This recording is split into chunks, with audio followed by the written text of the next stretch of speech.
প্রত্যেক বছরেরই ২৪শে এপ্রিল এই দিনটা আমার জন্য একটু বেশি স্পেশাল, কারণ ওই দিনেই আমি প্রথম মা হওয়ার অনুভূতি অর্জন করি। মেয়েদের পরীক্ষা থাকা সত্ত্বেও বিয়ে উপলক্ষে চলে আসতে হয়েছে বাবার বাড়িতে। এসেই একটা ঘুম দিয়েছিলাম, ঘুম থেকে উঠে দেখি নাদিয়া আপা গরুর নলি দিয়ে তেহেরি রান্না করেছে। তেহেরিটা মাসাল্লাহ অনেক বেশি মজা ছিল। দই বানানোর জন্য দুধটাকে প্রসেস করা হচ্ছিল। আমার আম্মা অনেক গুণবতী একজন মানুষ ছিল।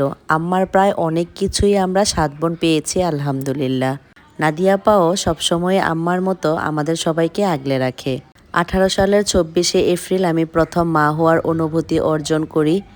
এইবার আমার বড় মেয়ের বার্থডে নিয়ে আমার তেমন কোনো প্ল্যানই ছিল না, কিন্তু বাড়িতে এসে দেখি রিয়া কুমিল্লা থেকে আসার সময় সব কিছুই নিয়ে এসেছিল। আমি অবশ্য রাউনাফকে নিয়ে শুয়ে গিয়েছিলাম। রিয়া সব কিছু একাই রেডি করেছে, সেজন্য রিয়াকে অনেক বেশি ধন্যবাদ। আমার মেয়ে মাসাল্লাহ এত বেশি খুশি হয়েছে যা আমি বলে বোঝাতে পারবো না।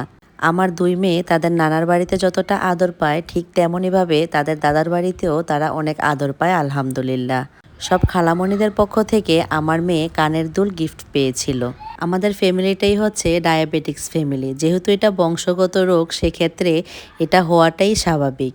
আমাদের ৭ বোনের মধ্যে অলরেডি ২ জনের ডায়াবেটিক্স আছে। সকালে নাস্তার জন্য পরোটা আর আলুভাজি করা হয়েছিল। শ্বশুরবাড়ি থেকে বাবার বাড়ি যদি কাছে হয় তাহলে সুযোগ সুবিধার অভাব নেই, যেমন একটা দাওয়াত পড়লেও ছুটে আসতে হয়। নাদিয়া আপা এদিকে দুপুরে রান্না করছিল আর আমরা সবাই বসে বসে গল্প করছিলাম আর মাথায় একটু মেহেদি বাটা দিয়েছিলাম।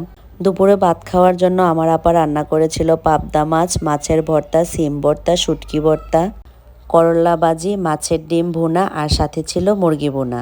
খাওয়া দাওয়া শেষ করার পর নাদিয়া আপা বলতেছিল দইটা বসেছে কিনা একটু চেক করতে। যদিও এখান থেকে এক বক্স সকালেই উঠিয়ে খেয়ে ফেলা হয়েছিল। মাসাল্লাহ অনেক মজা ছিল দইয়ের টেস্ট। বিকেলে বাড়িতে একটা বেলপুরিওয়ালা এসেছিল, তার কাছ থেকে আমরা সবাই বেলপুরি খেয়ে নিয়েছিলাম। বেলপুরিটা অনেক মজা ছিল। এই ছিল আমার আজকের ভিডিও। ভালো থাকবেন সবাই। আল্লাহ হাফেজ।